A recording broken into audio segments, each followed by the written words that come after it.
All right. Hello and welcome. Thank you all so much for joining us today. Today's webinar is all about giving on a Tuesday, strategizing your giving day appeals for success. Let's go ahead and get started. Hi, everyone, and thank you for being here. Let's take a moment to meet today's hosts and speakers.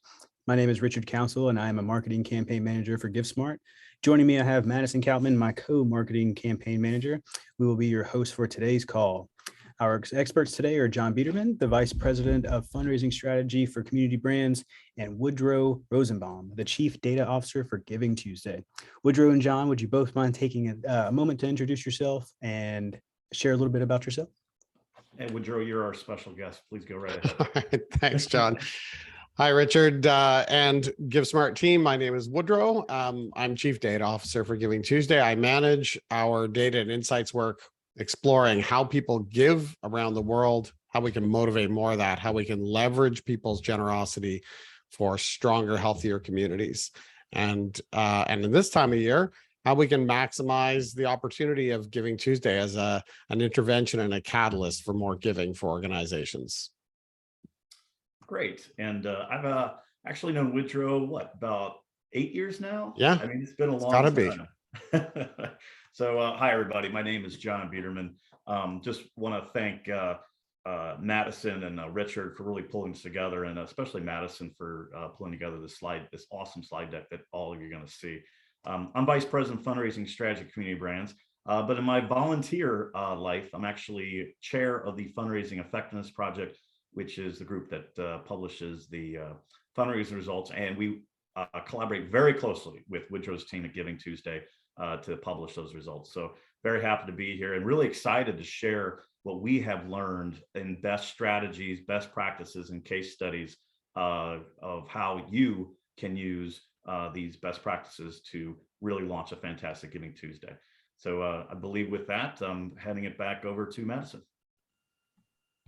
Not quite yet. I'm still here, but it's all right. My bad. She's next, so it's all right. But yeah, thank you both so very much for being here and spending some time with everybody today. Just really quick, some housekeeping tips as we get going. Please feel free to use the Q&A box for any questions you might have as we go, and check your chat box for resources and links we're going to share throughout the webinar. Our colleague Megan is helping us out on the back end, so keep the questions coming. Also, today's call is being recorded, and the recording, slide deck, and chat links will be shared with everyone attending. So sit back, get something to take some notes on, and let's get going. Really quick, we'll take a moment to review today's agenda so you know what to expect for this hour. We'll start with a brief poll before diving into the insights of Giving Tuesday from Woodrow. Then we'll dive into the benefits of participating in Giving Tuesday, a countdown from today to November 29th, strategies for appeals, social media, and more. Our last topic will be what happens after Giving Tuesday and some brief ideas for year-end appeals. And then we'll end the call with a Q&A. And as we mentioned, keep the questions coming. We'll answer some live and save some for the end. And we want your input. So if you have any ideas to share or lessons learned, send those messages in the chat so we can incorporate your ideas and feedback during the call. Absolutely. So as Richard mentioned, we're going to start with a poll. So I'm going to go ahead and get this poll launched. And while you guys are giving us your input on this poll, we want to know more about what your organization has planned for appeals this Giving Tuesday. Are you planning a donations only campaign? Are you switching it up and offering multiple options? Are you trying a peer-to-peer or social fundraising campaign? Let us know. You can select multiple answers, and if you submit other, please let us know in the chat what your other appeals are. The more ideas we have, the better. And while the poll is going, I just wanted to briefly discuss an upcoming webinar opportunity. On October 18th, we will be hosting a live demo session of the GiveSmart platform that is focused on features for a positive donor impression. So that's covering everything from customized forms to landing pages and more. We want to show you why GiveSmart is worth it, not only for your time and your effort, but for your donors' time and effort as well. So we'll share a link in the chat for that for you to register. And with that, I'll go ahead and close the poll and share some results. So looks like donations takes the cake for what your appeals are for Giving Tuesday, quickly following recurring giving, which we love to see, text to donate, and peer-to-peer. So some great insights. We have more on these appeals coming later. So thank you for your input, and we will go ahead and keep going. Woodrow, I will pass it over to you. Thanks, Madison. That was super interesting and encouraging. And I agree that that we're seeing a lot of folks saying that they're going to use Giving Tuesday as an opportunity to drive recurring. It's been, I think, not enough organizations are really focusing on that opportunity. And also, it's interesting that on Giving Tuesday, we actually see that recurring seems to be a little bit higher than other times of the year. So Giving Tuesday donations skew toward recurring. And there are a couple of possibilities of why that might be. I think partly it's because Giving Tuesday donors tend to skew a bit younger, and so does recurring giving for another sort of whole variety of reasons. But I think that a lot of organizations can benefit from going for recurring first. I think the kind of legacy advice was you get a one-time gift and you try to get someone to graduate to recurring. And I think a lot of organizations are finding that, yeah, your conversion rate might be lower if you go for recurring first. And so it depends on what your objectives are. Maybe what you really need to do is broaden, diversify your donor base, and one-time gifts are a good way to do that. But the added value of landing a recurring giver is so much higher that it just can make up for the fact that you can expect a lower conversion rate. And of course, also sets you up, if you're good at stewarding recurring donors, and I'm sure John has things to say about that it sets you up for much higher value and a long-term value from those donors. But that's not what I'm here to talk about. I mean, I suppose it is, but I have other things to say. So I'm going to start with just a little bit of an overview of Giving Tuesday generally, and maybe set a little bit of context that some folks aren't always aware of.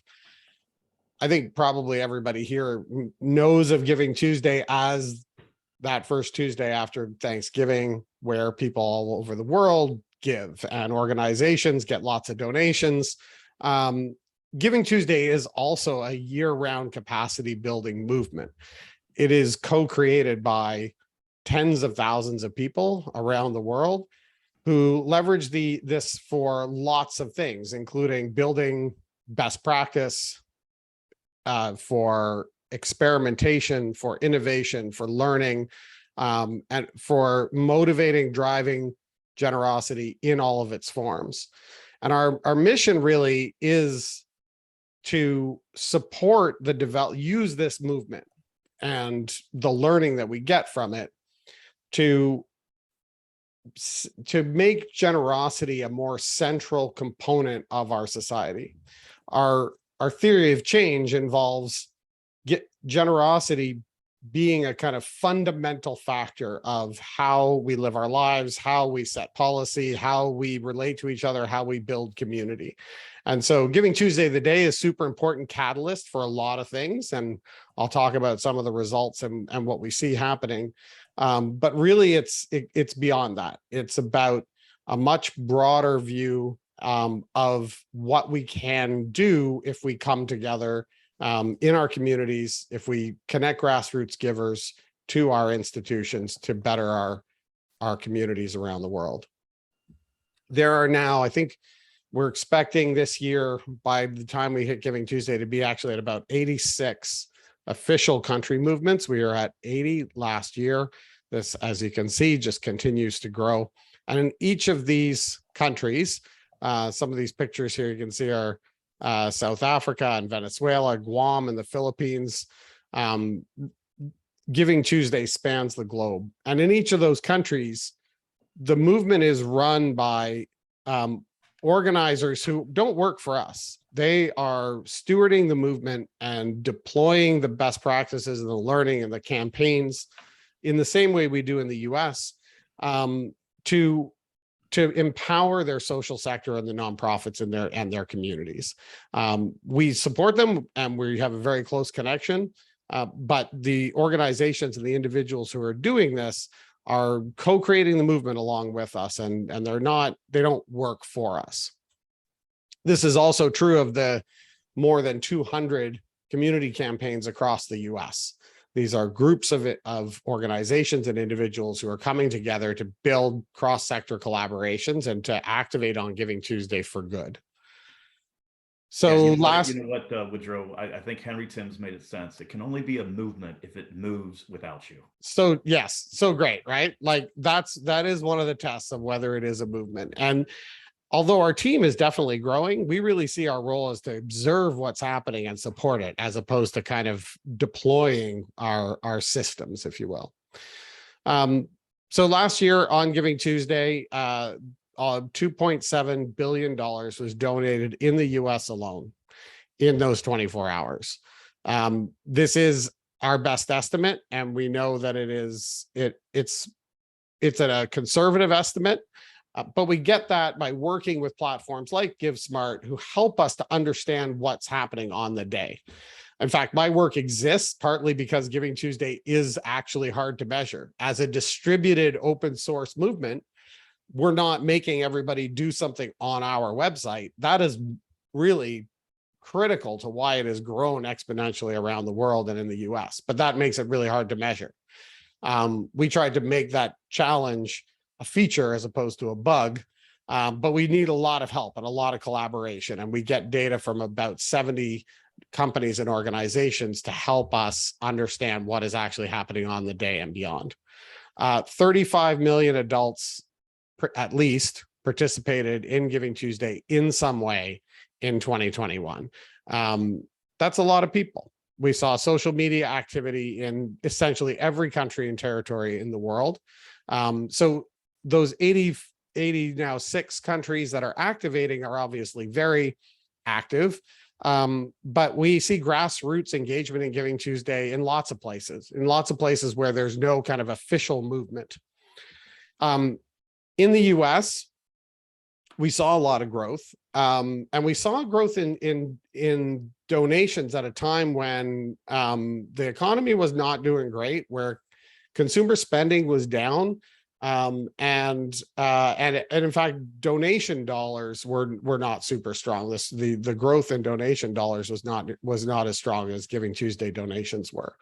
And I'll talk a little bit about why I think that's important. I mean, for us, it's less about so you should do Giving Tuesday, and more about what we can learn from that, about what is working, so we can apply that as best practices throughout the year. And I'll go into more detail on this participation in a minute, but as you can see, about 18 million people donated money, but people also volunteered, they gave goods, they advocated for organizations. There's lots of ways that people got involved in Giving Tuesday. And we've seen this steady growth in the dollars donated on the day, up to, as I said, $2.7 billion donated in that 24 hours. And just for some context, the day before and the day after Giving Tuesday are substantially lifted as well, and have been almost since the beginning. That kind of halo effect that we see, that's not included here. A lot of matching gift, that's not included here, although some of it certainly is. This is grassroots giving. The average gift is very low for America. It also counts every recurring gift at the nominal value of that. So if somebody signs up for a $25 monthly gift, even though the value of that is a lot higher, we count that as $25 donated, which is really actually increasingly important as we see recurring become more common and become a bigger portion of the Giving Tuesday activity. There's a lot of, even before you get into behavior change, which there's a lot of kind of residual value from this one really big day. We see some other interesting things that go on Giving Tuesday. One of the things that has been really encouraging to see is organizations that we survey every year. The vast majority of them tell us that they used Giving Tuesday to try something new. And we think this is just in some ways way better even than just the kind of raw donation amounts. Like, we're really excited to see that organizations use this as a catalyst opportunity to test something and to inject some innovation. And that's been steady. And which is also interesting because, you know, in the earlier days of Giving Tuesday, I think when organizations said they were trying something new, they meant the internets, right? And then they were like, oh, we're trying Facebook. And now it's actually getting the experimentation is becoming a little bit more sophisticated, but at the same level, we're still seeing lots of organizations telling us that that they're using that opportunity. So that's sort of some broad idea of what was happening as of Giving Tuesday last year. When we look at the sector more broadly, and as John mentioned, we're one of the collaborators in the Fundraising Effectiveness Project, where we look at granular trends in donations to nonprofits. And we are working all the time to increase the fidelity of that and get more actionable and timely insights from this. But if we look at the trends overall, we are back to a pre-2020 trend of more dollars from fewer givers. And there's a lot of ways that a lot of nuance under that, and that's topic for another webinar. But this reduction in participation in donating to nonprofits is real. And it's a real risk, particularly now, because our research show that organizations with a broad base of support, including from smaller grassroots givers, are much more resilient to recession and economic downturn. And so when we look at that participation, it can lead some to think, well, people are less generous than they used to be. And we've been trying to get a better, more empirical idea of that. And in fact, what we find is that people are very, very generous. It's just that it's very rare for someone to give in only one way. Most people are doing multiple things, and it's the minority of people around the world and in America who are only giving money. And it's the minority of people who are only giving to nonprofits. And so their giving is much more diverse than our engagements with these people are. And yet it's not a question of competition, because the more generous someone is, the more likely they are to be supportive of nonprofits. It's just we're not always engaging them effectively. And so when you think about that and then think back to Giving Tuesday, where we do see broad participation, this should tell us something about the opportunity Giving Tuesday presents, as well as what that means for how we engage people all year round, and certainly post Giving Tuesday through the end of the year. We also look at giving sentiment. We ask people every week about their behavior and about their attitudes.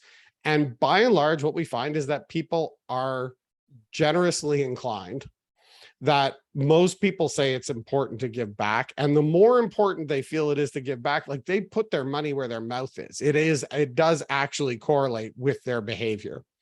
So we don't see that there's a mix shift or competition in types of giving.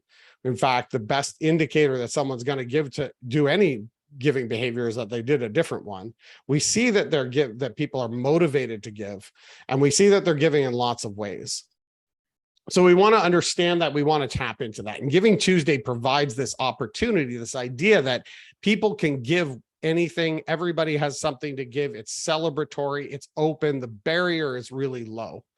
And 84% of people say that Giving Tuesday inspired them to be more giving, and their response to that correlates with their giving. The majority of people saying that they're getting involved in Giving Tuesday to be part of a bigger group of people doing good.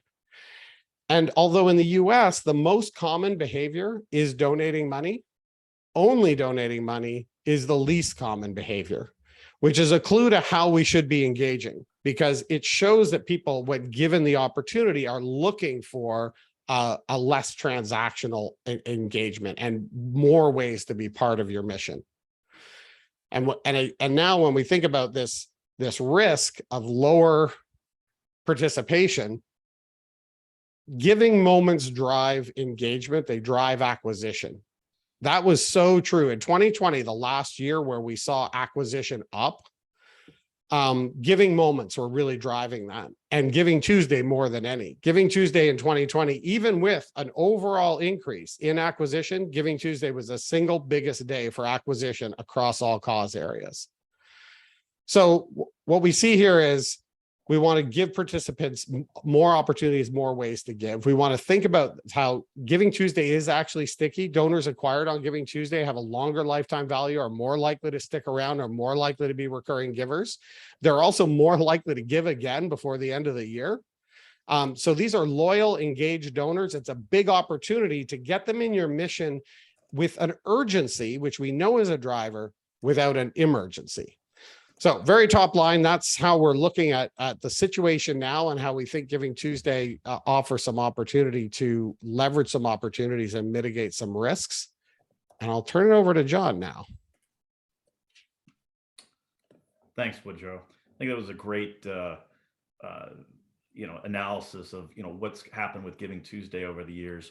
I do remember I found out about Giving Tuesday at a Giving USA Foundation meeting in the summer, and somebody said, the 92nd Street Y in New York and the United Nations Foundations, I think this is going to be big one day.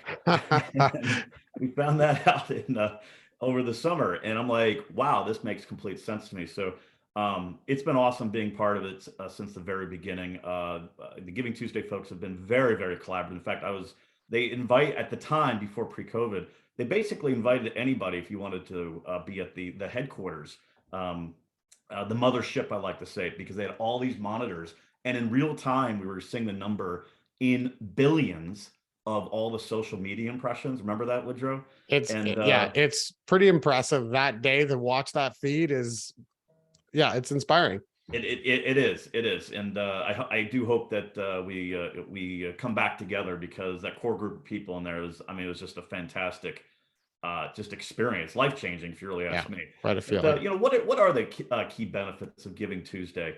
And what you're really focused on, one key one, is that we know from the data that Giving Tuesday donors, it's your best day to acquire donors. They give more and they last longer. All of this means is that they have a higher retention rate, and since they give more, they are worth more.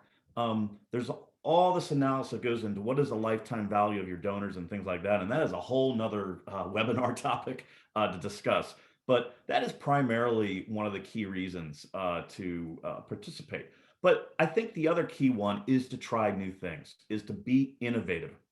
I think one of the things that some nonprofits find themselves in, specifically, I'll say smaller ones, they're geographically focused, they just try to maintain or slowly increase their revenue every year.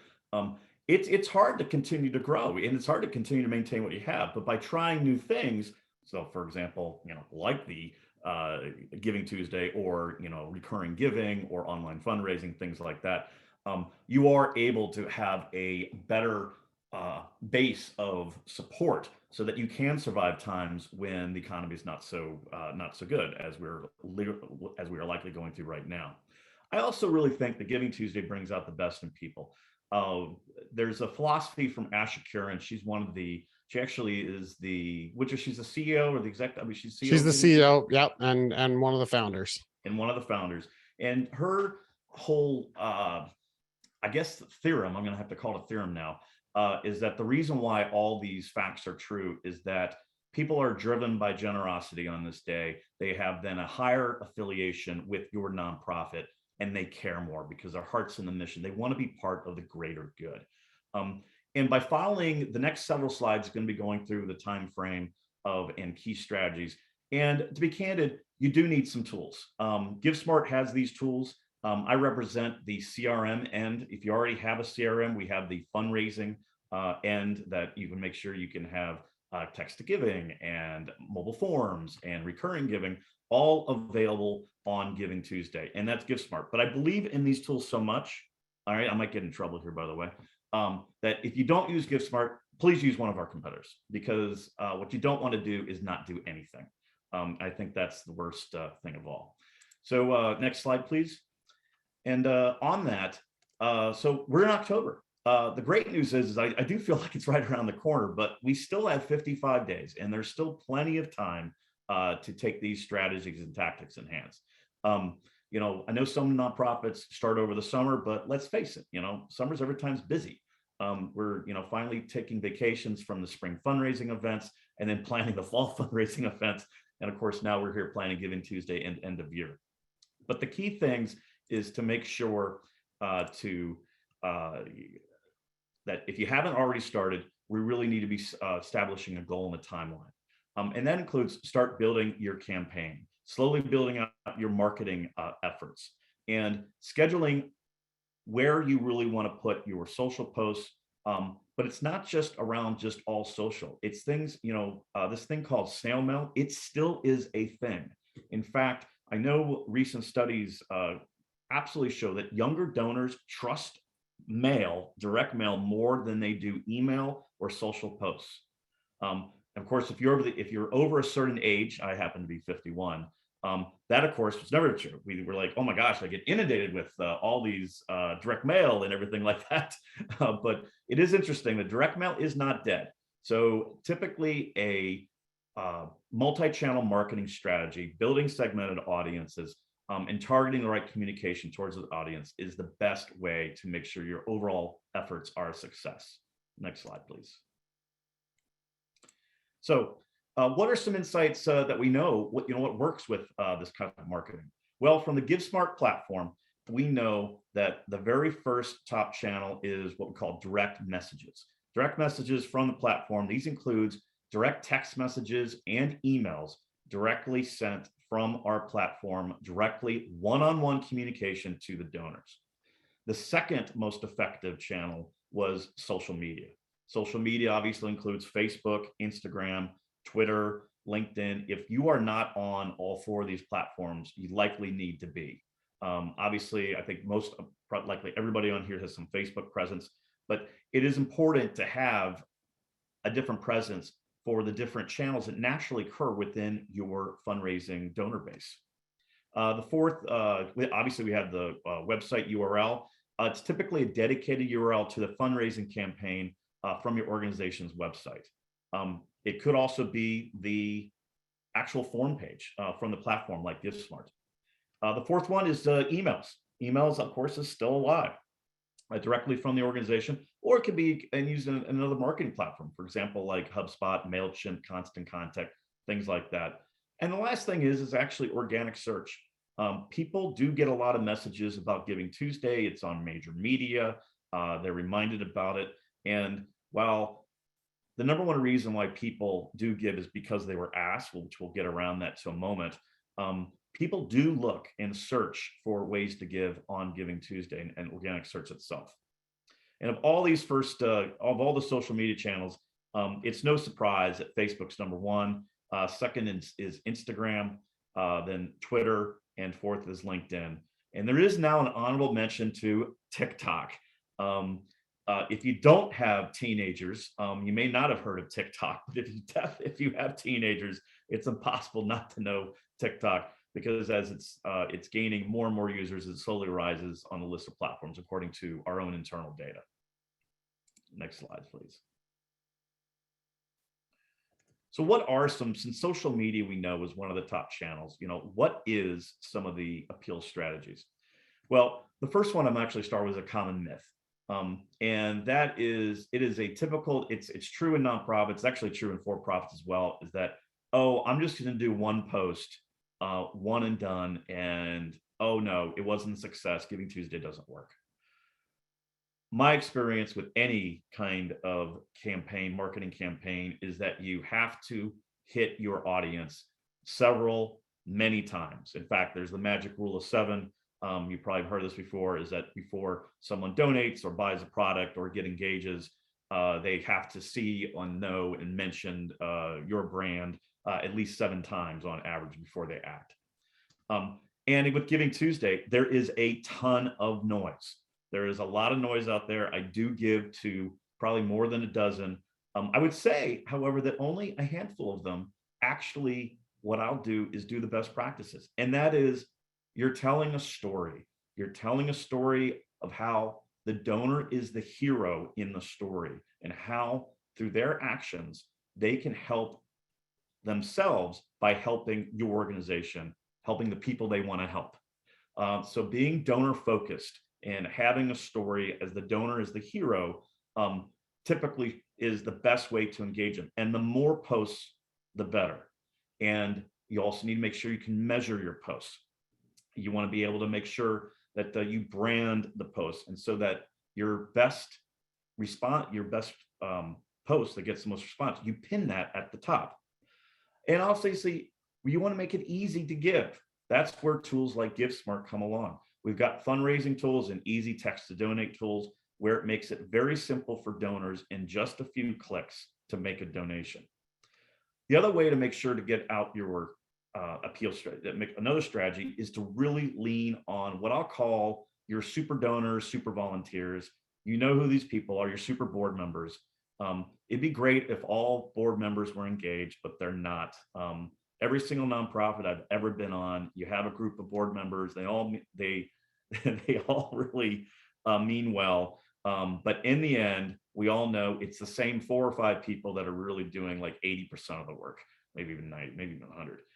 And with that, it's okay to lean on them because they typically are the influencers anyway. And so it is absolutely okay to have those people and leverage those people to really amplify your brand and messaging on the Giving Tuesday campaign.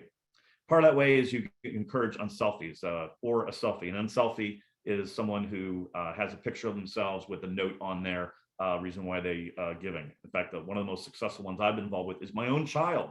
My son, Michael, had a sign and says, I'm supporting Save Kids Castle. It's this 8-story wooden castle that they were going to tear down, but him and others, we did a Giving Tuesday campaign, and that was part of all that money went to save the castle.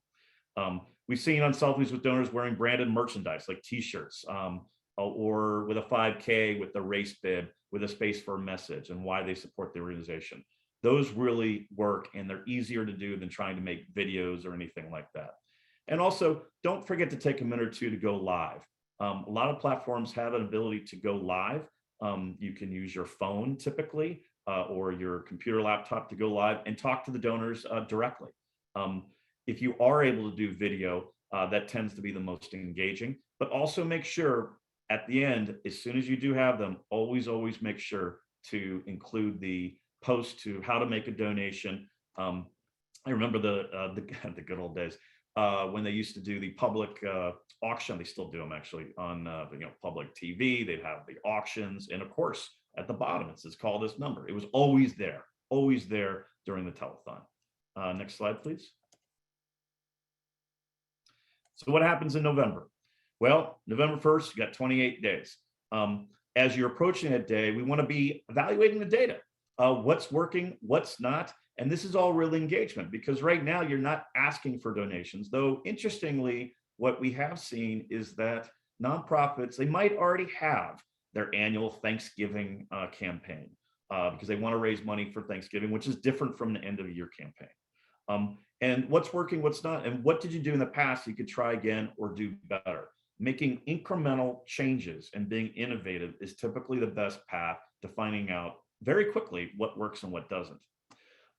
As you move into November, you definitely want to turn on your marketing frequencies to remind donors with quick messages so that you are top of mind.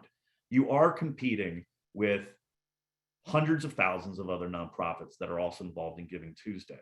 I get the emails and everything like that. And at the same time, don't be afraid of sending too much communication. In my experience, I've never seen a nonprofit fail because they sent too many communications. I've never seen it. And in fact, I know from the data that if you ask donors, they will say, oh, what would you rather do? Would you rather give once a month or twice or once every 3 months or once a year all in one lump sum? By far and away, the donors will say they only want to give one time a year, but that's not how they behave. I've seen it. We've done a whole webinar on why donors lie. And donors and consumers, for that matter, really do not tell the truth on these questions. But what they can't lie about is their own behavior. And so what I know from the fundraising effectiveness data, for example, is that the ideal time in general to ask for another gift, the highest point where a donor will give another gift, is only about 35 to 40 days. And I would ask you right now, does your nonprofit get 11 donations a year on average per donor? I mean, there's some nonprofits that get way more than that. mean, it is typically, you can send more communications than you think. Yes, you will start getting some complaints, but typically it's from what I like to say, well-meaning yet having a bad day board members. They're having a bad day. They talk with somebody else who's also a major donor is also having a bad day, and they're like, wow, you see all these communications. And then all of a sudden, nonprofits stop communicating. Do not fall in that trap. The other thing John, is, I want to jump in here because I know some people on the call are going, yeah, but when I up my frequency, your frequency is not high enough. I guarantee your frequency is not high enough. Up your frequency. If you're worried about turning off your donors, mix up the message. Give them more ways to get involved in your mission. Give them lots of opportunities to understand what you're doing, be part of that story, feel like they're part of that mission, and ask them to give more often. I couldn't say it even better. Every time that I work with both local and national nonprofits, as a board member, as a volunteer. And now in those cases, they tend to, some of them are doing the best practice, most of them are not. And just by increasing the frequency of communication, the dollars do rise. But it's important to mix it. But it's also important to tell the hero stories. It really is about the donors and their emotions. What I do see in some cases, the nonprofits say, oh, we're so worthy of a nonprofit and we really need your help and things like that. Instead, it's better to focus on what the donors' intentions are and the benefits to the donor. People donate because they get something in return. Some people donate because it makes them feel good. Some people donate because they actually get physical things in return. And that's the only reason why they donate. Which is why it's important to segment your donors with different communication tactics based on what drives them to donate in the first place. The last thing is these tangible materials. Those are still a thing. These are like invitations, postcards, newsletter, giving away small trinkets, merchandise, things like that to your more valuable donors, because this will also help year-end giving as well. And then finally, if you like to extend your Giving Tuesday campaign, you may want to try something like a peer-to-peer campaign. And that is, you have your donors raise money on behalf of your organizations. What I found that does work very well, even if there's organizations that are not necessarily affinity tied, is that there are donation pages set up for the board members. Because I do get these requests from people who I like, and they are affiliated with, their actually sometimes even their college or thing like that, but they're raising money for the library, or it's something that I care about, but I will give to that person because I know it's hard being a volunteer, and I got no problem giving to that person. And they're then able to use you as an organization are able to leverage your donors or supporters' natural network, the natural influences that you have, to raise even more. Next slide. What are some options for some diverse appeals? Well, you've got direct donations. These are direct donations of goods to your nonprofit. One of the things that Woodrow really touched upon is that not all supporters of Giving Tuesday give money. But I will also warn that if your goal is to raise money, you may not even want to offer this option. Because one of the things I do know is that when you give donors choice, like, hey, stop on by and, give something, or make a donation, or volunteer time, or fill out the survey, what happens is that choice equals confusion, which equals no choice at all. So one of the things that I've learned with marketing is give a clear call to action. It's typically a single call to action to do the most important thing that you want. And this connects back to that frequency thing, because it's not like more opportunities to get involved doesn't mean throwing it all on the same page, right? Mm-hmm. It means it gives you a reason to come back and engage again. But it doesn't mean giving someone 10 different choices every time you engage with them. Exactly. Right. You don't want to offer too many choices. In fact, probably not more than one at all. And that's something I've always found surprising. Something I really only recently learned, like perhaps in the last 10 years, by the way, because we finally have tools that we can measure these A/B attempts to see which one works the best. And when it does come to money, there are quite a number of ways to collect money. The direct donations via form, GiveSmart has that. Text to donate. Text messages are much more widely opened than emails. of course, and they inspire they have a greater response rate. But recurring giving, as Woodrow mentioned, is likely the best bang for the buck. People who are recurring givers typically have a lifetime value to the organization of 4 to 5 times versus someone who starts off with an initial single gift. And this is also true, for example, even if the gift amounts in a year are the same.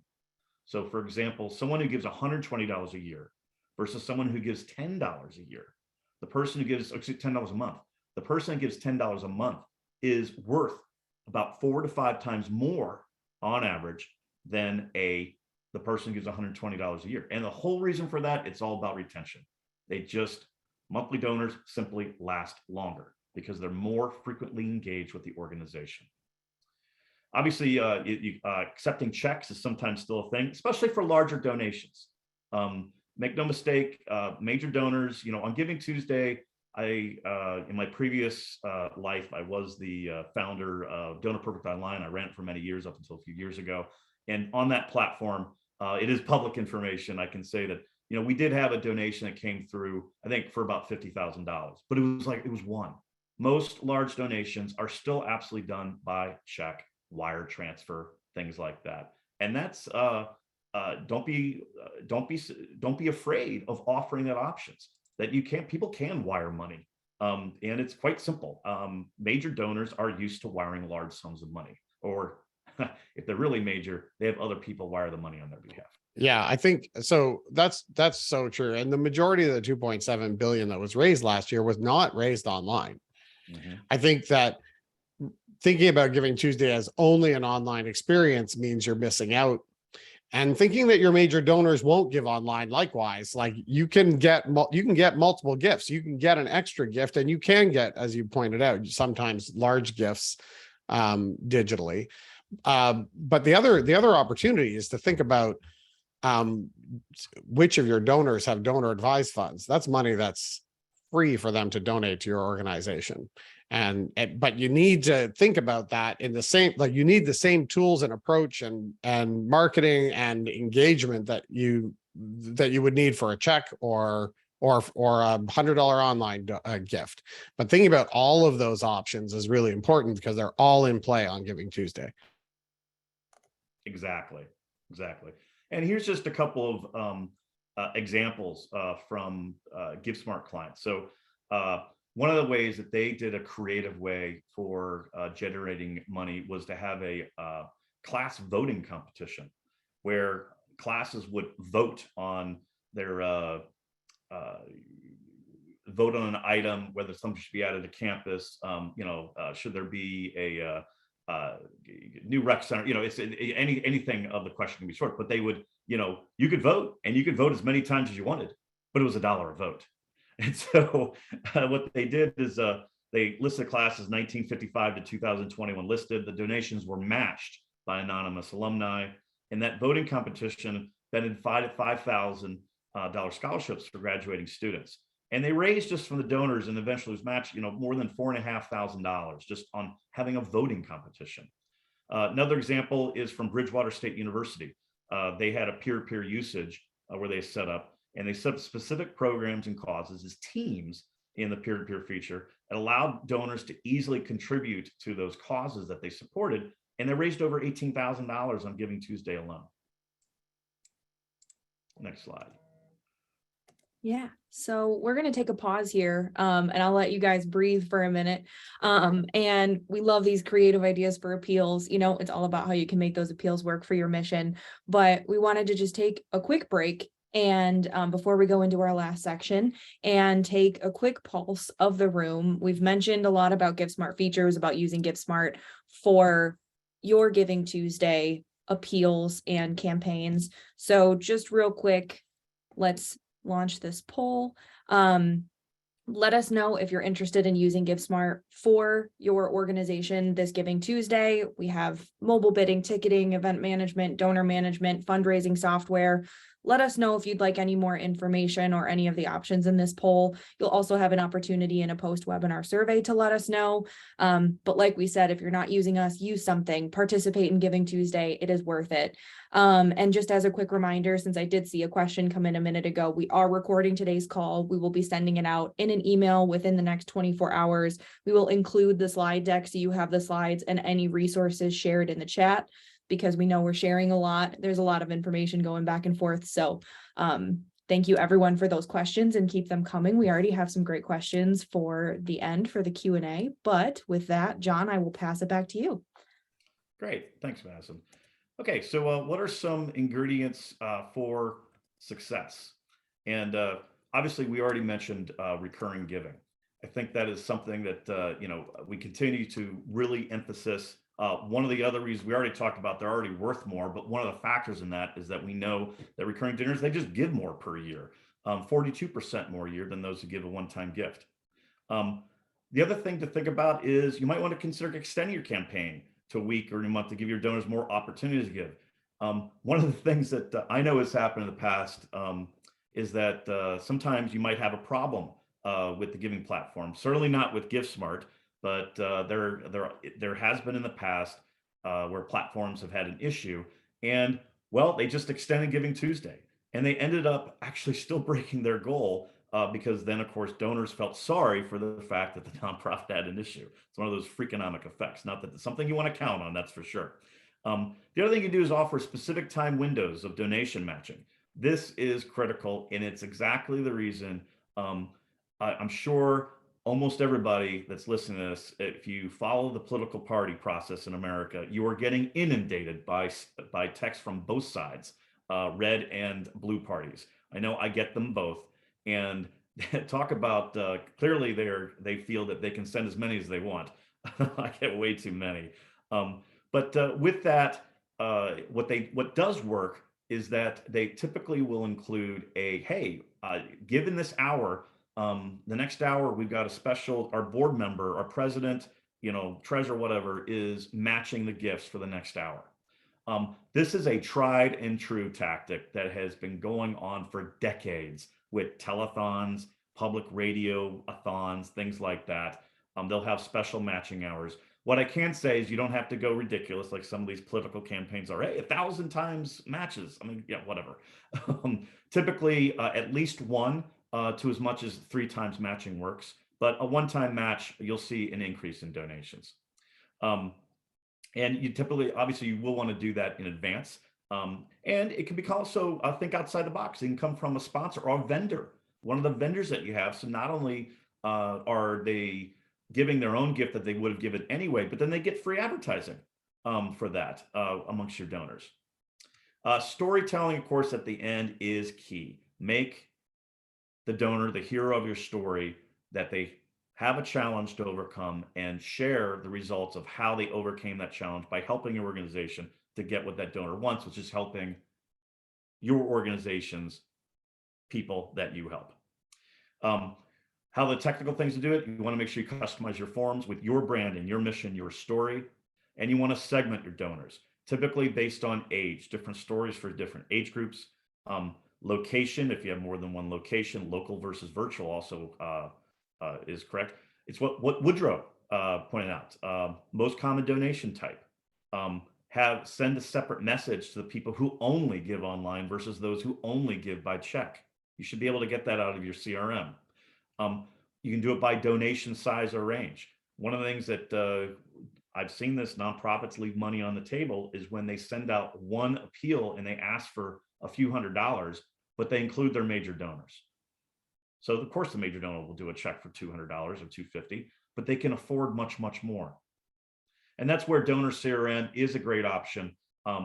It's something I've been involved with for 25 plus years, and it's why I created GiveSmart Donor CRM, because finally there's an easy way to segment your donor information very easily. Anybody can do it, so you can have different segments and you can measure their performance over time. Here's actually a customer example that did some of this. Hampton Arts Foundation in 2021 Giving Tuesday campaign. They used Giving Tuesday templates. They created branding, graphics for the campaign. They also gave different options to give. communicated with them, and they raised more than ever. So we go next slide. So now it's Giving Tuesday. Make sure I'm on sex. I'm going between slides here. So between my notes and what's on here. So Giving Tuesday, November 29th, it's here. You know, last year, just on GiveSmart, over 7.5 million was raised. I expect that to increase to more than 10 million, actually. So I expect to decrease more on our platform than just overall Giving Tuesday. We also know that data shows in 3 to 5 donors give only on Giving Tuesday. So you can seize that day. Be active on social media all day. Send texts, send emails, update story points to that story. Always have a way for people to easily click on their phone, mobile, on whatever device they're using to get to the page to make a donation, and encourage recurring giving to get those one-day donors to commit to giving year-round. Next slide. So another example of a success, Mount St. Mary's College Go Blue campaign for Giving Tuesday 2021. They had a goal of $50,000, yet they raised over $76,000. What was the incentive? Well, let's get the president's wife to skydive. I mean, I think that's great. And if they raised more than $50,000, then the president's wife would skydive. They were able to creatively use a champions feature within GiveSmart to support individual programs, teams, scholarships, and other initiatives. And they really allowed donors to pick their cause and donate so that the donors got the benefit that the donors wanted out of their donation. I love this. And I just, it also demonstrates another best practice, which is set a goal. Communicating goals can be inspiring in and of themselves. So don't be afraid to be ambitious. But when we looked at whether campaigns were successful enough, the most important factor was whether that organization had set a goal. Absolutely. And that's the other thing with matching gift goals as well. I have never, ever seen a matching gift goal not be successful. So, you know, for example, if we raise at least $4,000, we'll get matched $4,000. I don't want to take 4, it should be like 40, but I've never seen it not work. It always is successful. So now it's December. Giving Tuesday's over. Are you done? No, because one of the things we keep on sharing, the data shows that these Giving Tuesday donors are special. They give more money and they have a higher retention rate, which means they have a much higher lifetime value. They're 4 times more likely to do it again. And if you want to make sure you thank them in the first 48 hours, you need to thank people as quickly as possible. The best organizations I know that are out there thank their donors on average within 10 minutes.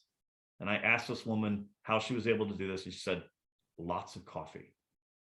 The other thing is to steward and thank all your participants, but you also want to tie up the end, meaning report on the impact of Giving Tuesday and how your donors succeeded being the hero of the story.